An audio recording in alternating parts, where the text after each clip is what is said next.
तो मैं चाहता हूं कि मैं आपकी कुछ सेवा करूंगा, आज्ञा कीजिए, मैं क्या करूं आपके लिए, क्या चाहते हैं आप? वाल्मीकि जी ने थोड़ी देर मौन होकर कहा, हनुमान जी, अगर आप चाहते हैं कि मैं कुछ कहूं और आप करें तो यही कीजिए कि आपने जो ये रामायण की रचना किए हैं, राम कथा की रचना किए हैं, इसको ले जाकर समुद्र में डुबा दीजिए। क्यों? क्योंकि ये राम कथा अगर सबके पास पहुंचेगा तो फिर मेरी रचित राम कथा फीकी पड़ जाएगी। कितनी मधुर इसमें भाव है। सुनते ही हनुमान जी महाराज बड़े आश्चर्य हो गए। वचन दे चुके थे, इसीलिए अपने संपूर्ण राम कथा को जो प्रस्तर खंड में, पत्थर खंडों में अपने नाखूनों से खोद कर रचना किए थे, उसको ले जाकर समुद्र में विसर्जन तो कर दिया, जिसका थोड़ा बहुत अंश बाद में मिला जो हनुमान नाटक के रूप में आज हम लोगों को प्राप्त होता है। लेकिन हनुमान जी ने कहा, वाल्मीकि जी, मैंने तो आपका राम कथा के प्रति प्रेम देखकर प्रसन्नता पूर्वक आपसे ये कहा था कि मैं क्या करूं बताइए, लेकिन आपने ऐसा कुछ मांगा जो नहीं आपको मांगना चाहिए, जो नहीं कहना चाहिए। आपके मन में जो मेरे राम कथा के प्रति भाव आया, ये तो कलियुगी जीवों के प्रति, कलियुग के जो जीव हैं उनके स्वभाव है अन्य के उत्कर्ष को देखकर जलन होना, ईर्षा करना।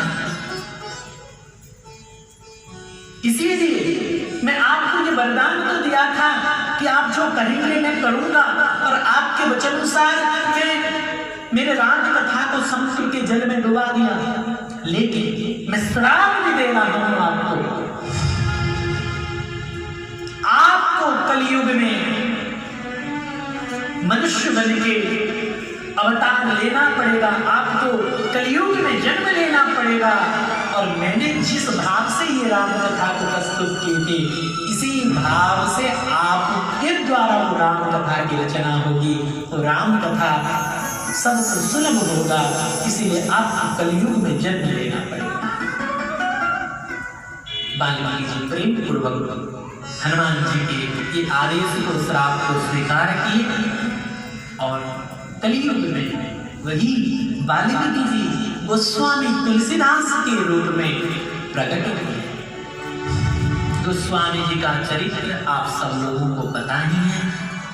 मैं उन्हीं गोस्वामी जी के चरणों में बार बार अनंत कोटि साष्टांग दंड प्रणाम करते हुए हम श्री राम कथा का स्मरण करते हैं। श्री राम कथा में सर्वप्रथम 7 मंगलाचरणों से वंदना की गई। गोस्वामी जी सर्वप्रथम श्री राम कथा संस्कृत में लिखन प्रारंभ किया, लेकिन दिन भर लिखते और रात को वो लिखा हुआ अक्षर अदृश्य हो जाता, मिट जाता। दूसरे दिन सुबह देखते तो जो लिखे थे वो है नहीं, पुनः लिखते। इसी प्रकार 7 दिन तक लेखन किए, लेकिन वो रात को जो लिखते थे वो अदृश्य हो जाता था, मिट जाता था। और 7वें दिन जब व्याकुल होकर भगवान शंकर से प्रार्थना की कि क्या हो रहा है, तो भगवान शंकर ने ही आज्ञा दी कि हे गोस्वामी तुलसीदास जी, आपने वाल्मीकि स्वरूप में संस्कृत में राम कथा को गायन कर चुके हैं। कलियुग में सब लोग संस्कृत भाषा को समझ नहीं पाएंगे, सबका अधिकार संस्कृत में नहीं हो पाएगा, इतने अल्पज्ञ हो जाएंगे, कम जानकार वाले हो जाएंगे। इसीलिए आप लोक भाषा में श्री राम कथा का वर्णन कीजिए। संघो प्रसाद सुमति हिया तुलसी, और रामचरित मानस कवि तुलसी। तुलसीदास जी को कवि किसने बनाया? बोले शंभु प्रसाद, शंकर भगवान की कृपा से। इसीलिए गोस्वामी जी अब शंकर भगवान की आज्ञा से हिंदी में ही राम कथा, हिंदी में भी नहीं, अवधी भाषा में, लोक भाषा में श्री राम कथा का गायन किए। और आज वो राम कथा जन जन में, जन जन के मन में, देश विदेश में साधारण से साधारण व्यक्ति भी एकाध चौपाई को याद कर ही लेता है, और कुछ याद हो न हो।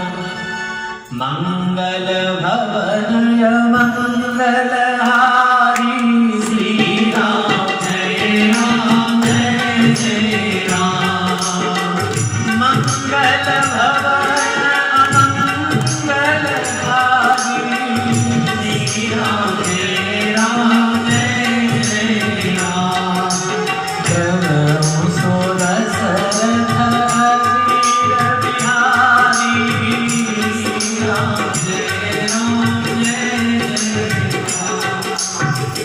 ये चौपाई तो सब लोगों को याद है ही।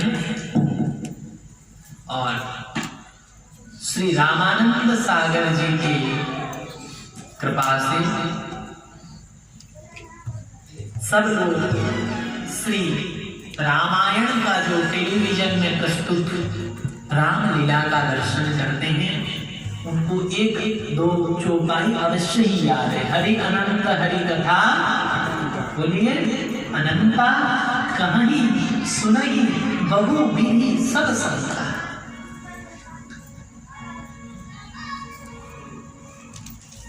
वर्तमान में पिछले साल लॉकडाउन आदि में सब लोगों ने खूब रामायण का आनंद लिए। हमारे पास तो टेलीविजन नहीं है, लेकिन कहीं कहीं से सुनने के लिए मिलता है।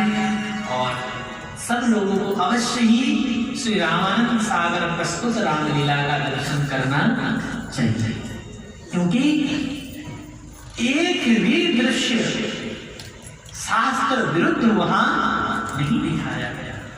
इसीलिए प्रेम पूर्वक खूब आनंद से राम कथा सुननी चाहिए और श्री रामलीला का भी दर्शन करनी चाहिए। आइए राम कथा में प्रवेश करते हैं। 7 श्लोक में सर्वप्रथम मंगलाचरण किए। क्यों 7 श्लोक में मंगलाचरण किए? भाई 6 में ही कर सकते थे, 8 श्लोक में भी मंगलाचरण कर सकते थे, 7 श्लोक में क्यों किए? क्योंकि ऐसा महापुरुष जब कहते हैं कि राम कथा के 7 कांड का वर्णन किया गया है, 7 सोपान का वर्णन किया गया है। बालकांड, कृपया बातचीत न करें,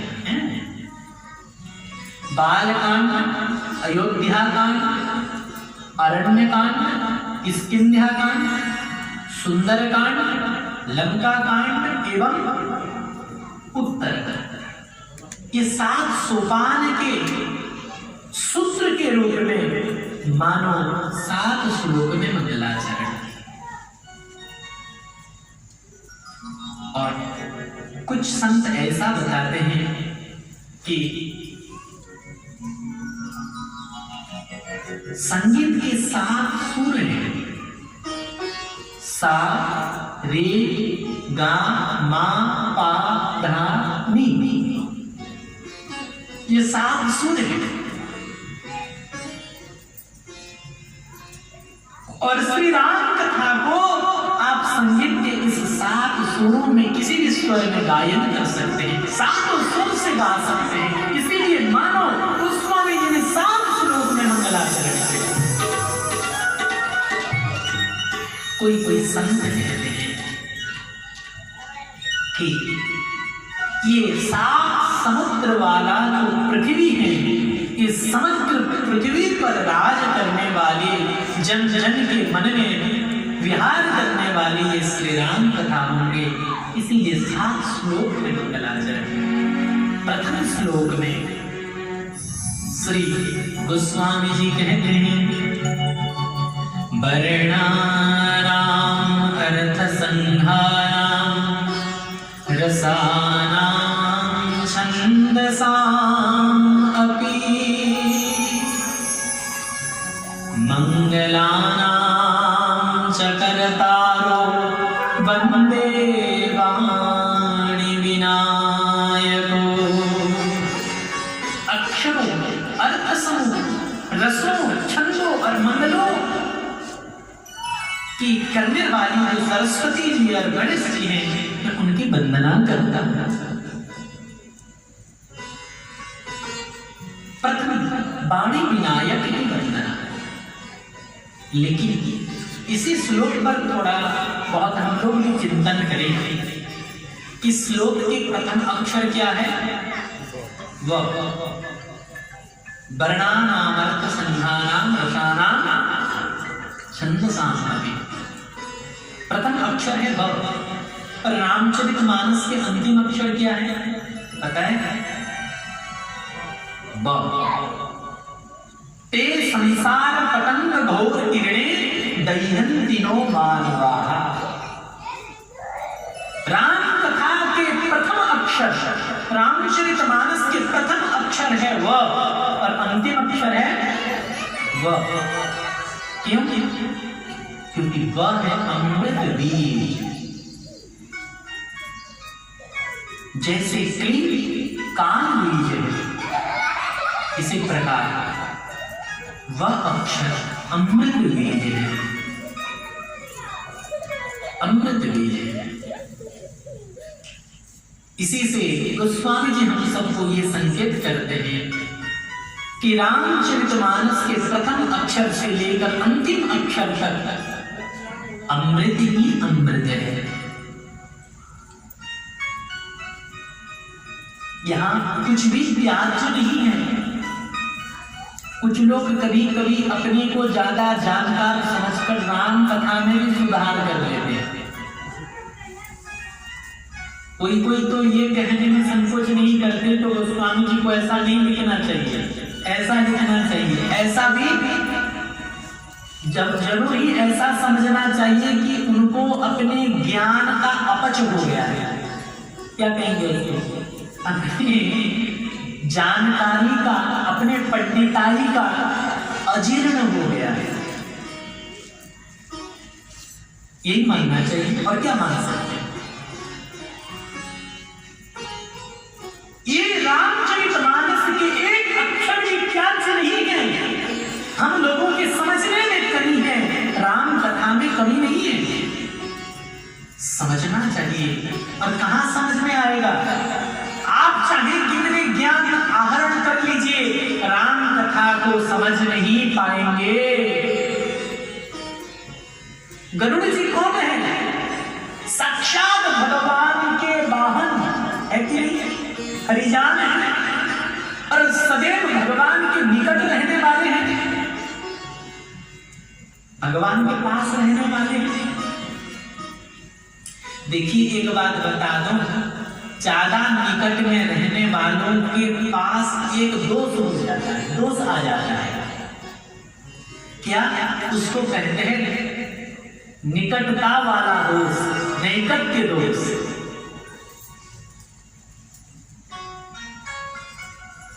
हम जिनके पास अधिक समय रहते हैं, लगता ऐसा है कि भाई देखो हम गुरु जी के पास रहते हैं, जब वो सो जाते हैं उसके बाद हम सोते हैं, और उनके जगने से पहले तो हम जग जाते हैं,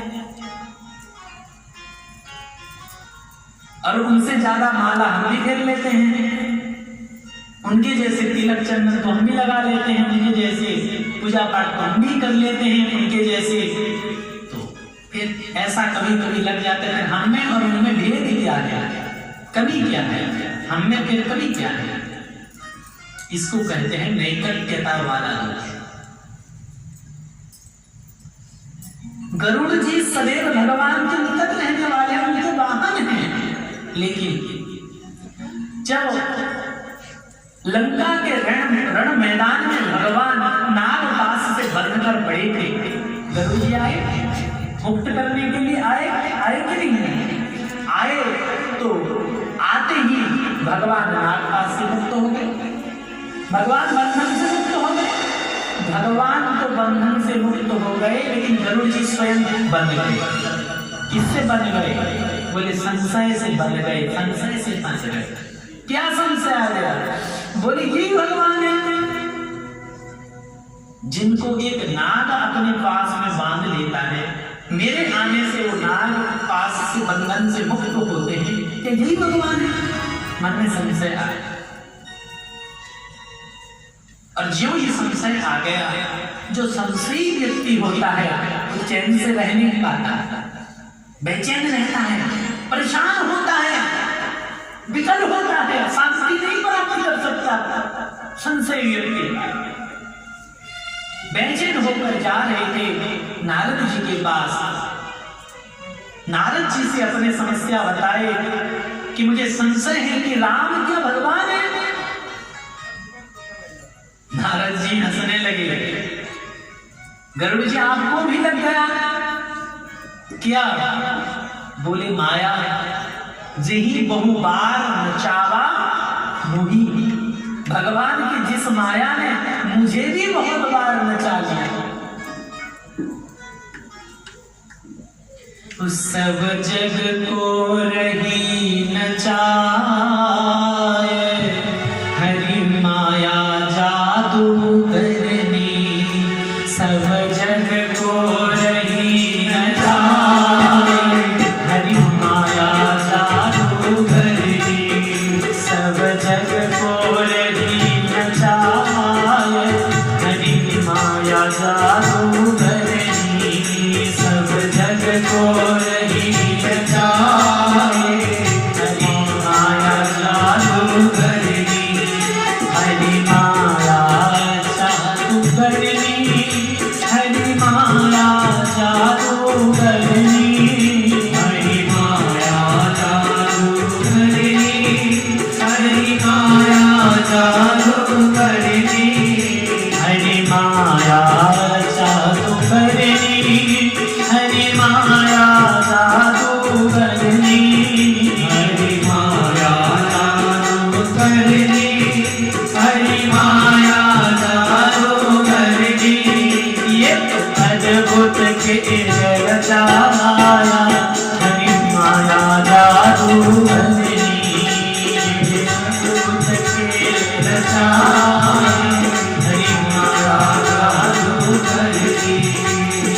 सबको नाच नचाया, हरि माया जादू करनी। तो सबको नाच नचाए, हरि माया जादू करनी। भगवान की माया बड़ी प्रबल है। नारद जी ने कहा गरुड़ मुझे भी माया बहुत बार नचा चुका है, इसलिए मैं समाधान नहीं मिल सकता। फिर कहाँ समाधान मिलेगा? बोले हमें शंकर भगवान के पास जा। शंकर भगवान के पास जा रहे थे कैलाश, मार्ग में ही शंकर जी से भेंट हो गए। देखिए जैसे बीमारी खतरनाक हो और डॉक्टर के अधीन न हो तो डॉक्टर क्या करता है? बोले उससे विशेष विशेषज्ञ के पास, जिसको आप लोग स्पेशलिस्ट कहते हैं, विशेषज्ञ के पास भेजता है। अब ये जो संशय रूपी रोग लगा है गरुड़ जी को, नारद जी बोले ये चिकित्सा मुझसे भी नहीं हो पाएगा, शंकर जी के पास। और महाराज शंकर जी का वेट कहां हो गया? मार्ग में ही हो गया। गरुड़ जी ने अपना निवेदन प्रस्तुत किए, संशय बताए। शंकर भगवान बोले अभी तुम मार्ग में मिले हो। चिकित्सा कहाँ किया जाता है? चिकित्सालय में, क्लिनिक में।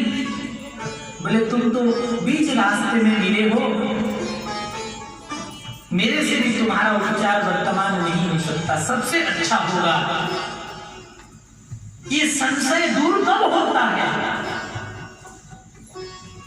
जब बहुकाल करिया सत्संगा श्री राम जय राम जय जय राम। जब बहुकाल करिया सतसंगा श्री राम जय राम जय जय राम। जब बहुकाल करिया सतसंगा तब जाए होई निसंशय होगा। बहुत दिनों तक सत्संग करने के बाद ही मन का संशय दूर होता है। आपको ऐसी जगह जाना चाहिए जहां नित्य सत्संग हो। इसीलिए मैं ये निवेदन कर रहा हूं कि आपको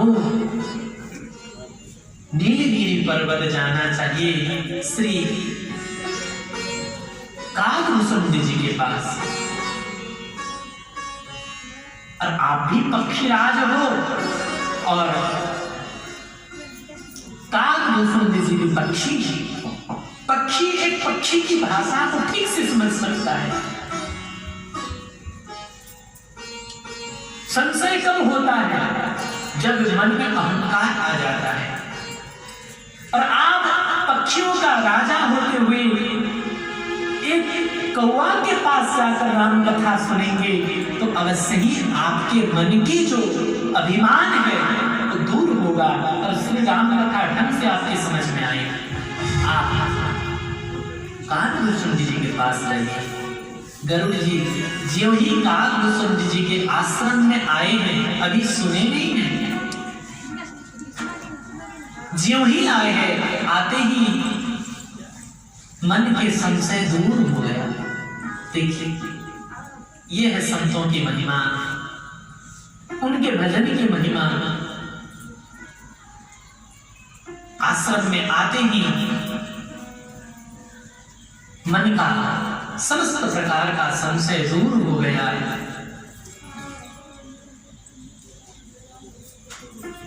मन का दुविधा मिट गया। और फिर गरुड़ जी ने जब कागभूषण जी से श्री राम कथा श्रवण की, फिर स्वयं अपने आप को कहते हैं कि मैं तो कृत्य कृत्य हो गया। नाथ कृतार्थ भयोग में तब दर्शन खगराज।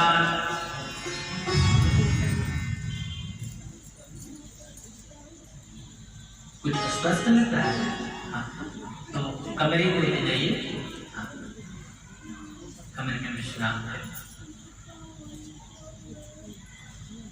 श्री अयोध्यानाथ भगवान की जय हो।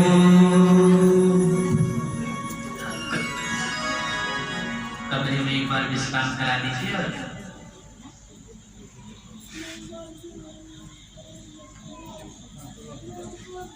श्री राम जय राम जय जय राम।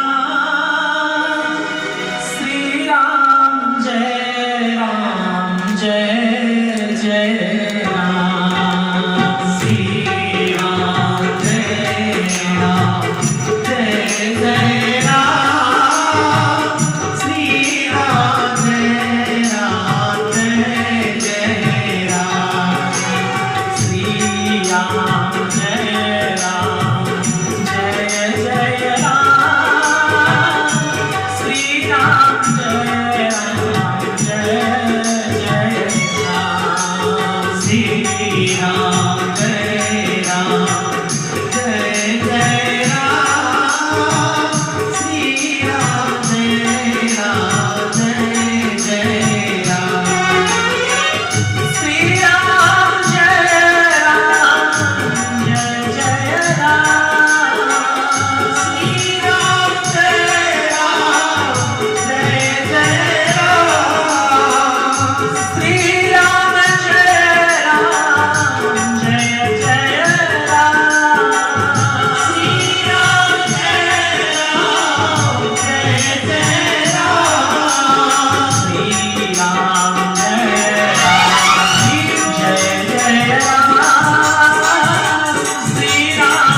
करता है।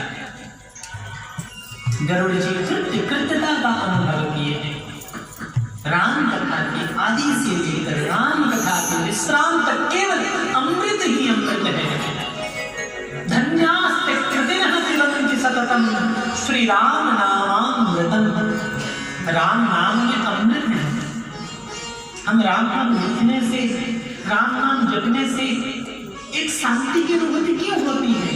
वो नाम की में जो अमृतत्व का वास्तविक अमृत तो राम नाम में है, राम कथा में है। तव कथामृतम तप्त जीवनम। स्वर्ग में जो अमृत है वो अमृत पीने वाले देवता भी एक दिन मरते हैं। खीरे पुण्य मर्द लोगे विशंसी। इसका मतलब क्या हुआ? देवताओं का पुण्य जब समाप्त हो जाता है तो उनको भी मृत्यु लोक में आना पड़ता है। लेकिन राम का नाम लेकर जो मर जाएंगे फिर अमर नाम दुनिया में कर जाएंगे। कबीरदास जी कहते हैं हरि मरे तो मैं मरूं। कबीरदास जी के दोहा, हरि मरे तो मैं मरूं, नहीं तो मरे मेरे बलाय। सांचे गुरु का बाल का मरे न मारा जाए। अरे मरता तो शरीर है, हम सब शरीर थोड़े हैं, शरीर में रहने वाले शरीर ही है। हम शरीर में धर्म हो सकता है, शरीर ही। हम कौन हैं? अहम निर्विकल्पो निराकार रूपम सिदानंद रूपम शिवोहम शिवो। ईश्वर अंश जीव अविनाशी चेतन अमल सहज सुख नाशी। हम भगवान के अंश हैं। अगर भगवान नहीं मरते तो हम कैसे मर सकते हैं? लेकिन ये कथा केवल कहने सुनने से अनुभव में नहीं आएगा, इसको आत्मबोध करना पड़ेगा। हृदय में ये भाव स्थिर रखना पड़ेगा और स्थिर होता कब है? जब हम किसी संत सदगुरु के चरणों का आश्रय लेकर राम कथा का श्रवण करते हैं। गरुड़ जी जैसे महाज्ञानी और भगवान के वाहन, भगवान के निकट रहने वाले गरुड़ जी जब काकभूषुंडी जी के निकट जाकर राम कथा का श्रवण किए तब तो संशय मुक्त हुए। इसी प्रकार हम लोगों को भी कोई राम कथा के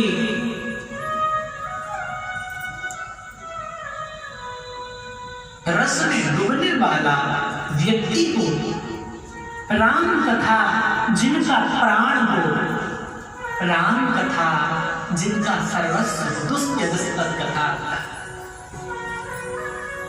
भ्रमर गीत में श्री राधा रानी कहती है दुष्ट। वृंदावन वाले परम पूज्य श्री चंद्रशेखर बाबा सरकार कहा करते थे कार्य के बिना तो जी लेंगे। समझ रहे हैं ना क्या कह रहा है? कार्य के बिना तो जिया जा सकता है, लेकिन कार्य की कथा के बिना नहीं जिया जाता। ऐसा कथा होना चाहिए और ऐसे कथा के प्रति जिनका प्रेम है, निष्ठा है, ऐसे किसी महापुरुष के निकट जाकर हमें श्री राम कथा सुननी चाहिए और फिर हमें ये राम कथा का जो अमृत है इसका आस्वादन हमको भी करने का सौभाग्य प्राप्त हो जाएगा। प्रथम श्लोक में वाणी विनायक की वंदना करते हैं, दूसरी श्लोक में श्रद्धा एवं विश्वास स्वरूप श्री गौरी शंकर की वंदना करते हैं। देखिए राम कथा के पहले गोस्वामी जी शिव कथा गाए हैं। कल कोई आए थे पूछ रहे थे महाराज जी शिव पार्वती का विवाह कब होगा? वैसे पाठ के अनुसार तो आज होना चाहिए, लेकिन प्रथम दिवस की कथा में थोड़ा विलंब भी हो जाता है और भूमिका प्रस्तुत करते हुए कथा का प्रसंग इतने विस्तार होता है कि प्रथम दिवस में कठिन हो जाता है। इसीलिए मैं बोला कि द्वितीय दिवस पर शिव पार्वती का विवाह, अर्थात हम सब लोग कल श्रवण करेंगे शिव पार्वती का विवाह। शिव कौन है? साक्षात विश्वास स्वरूप है और भवानी श्रद्धा का स्वरूप है। श्रद्धा किसको कहते हैं? वेद गुरु वाक्येषु विश्वास श्रद्धा। वेद वचन और गुरु वचन में जिनका विश्वास हो जाता है उसी व्यक्ति को श्रद्धालु कहते हैं। ऐसी श्रद्धा एवं विश्वास का जब तक हृदय में मिलन नहीं होगा तब तक हम राम कथा में आगे नहीं बढ़ पाएंगे। इसीलिए श्रद्धा विश्वास स्वरूप भवानी शंकर की वंदना करते हैं। और तीसरे श्लोक में वंदे बोधमयं नित्यं गुरुं शंकर पीड़ा। तीसरे श्लोक में गुरुदेव की वंदना करते हैं। कैसे गुरुदेव होते हैं? बोले शंकर रूपिणं। गुरु साक्षात शिव स्वरूप है। ध्यान रखना, गुरु को जीव मत समझना। गुरु जीव नहीं है। गुरु कौन है? शिव है। गुरु तत्व शिव तत्व भगवत तत्व एक है। कैसे है गुरुदेव? बोले वंदे बोधमयं नित्यं गुरुं शंकर रूपिणं यमा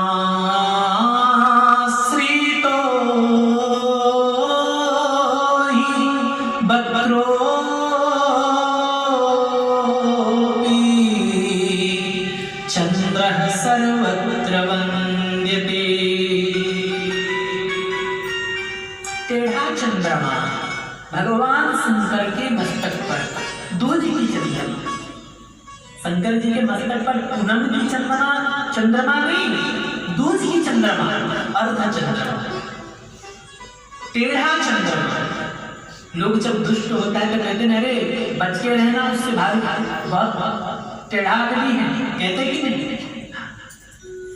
इसी प्रकार टेढ़ा व्यक्ति भी जब गुरु का आश्रय ले लेता है, जैसे वक्र चंद्रमा भी शंकर जी के मस्तक पर आश्रय ले लिया, जटाओं में आश्रय ले लिया, तो हम जब शंकर भगवान के मस्तक पर गंगा जल दुग्ध अक्षत बेल पत्री से अर्चन करते हैं तो अपने आप चंद्रमा का भी पूजन हो जाता है। हो जाता है कि नहीं? इसी प्रकार भले ही हम टेढ़े हैं, संसार के अनेक प्रकार दोष से युक्त हैं, लेकिन हम जब गुरुजी से जुड़ गए, गुरुदेव भगवान से जुड़ गए, तो ये संसार में हम भी पूजनीय हो जाते हैं, हम भी आदर के युक्त हो जाते हैं। ऐसे श्री गुरुदेव भगवान के चरणों में हम वंदना करते हैं, प्रणाम करते हैं। इसके बाद कविश्वर वाल्मीकि जी की वंदना और कपीश्वर हनुमान जी की वंदना, फिर जानकी जी की वंदना। उद्भव स्थिति संहार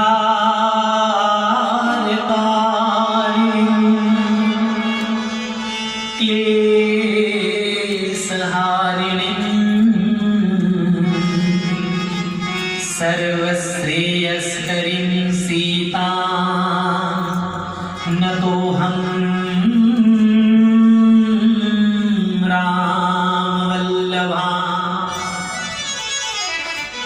सृष्टि करने वाली, पालन करने वाली और प्रलय करने वाली नहीं है सीता जी।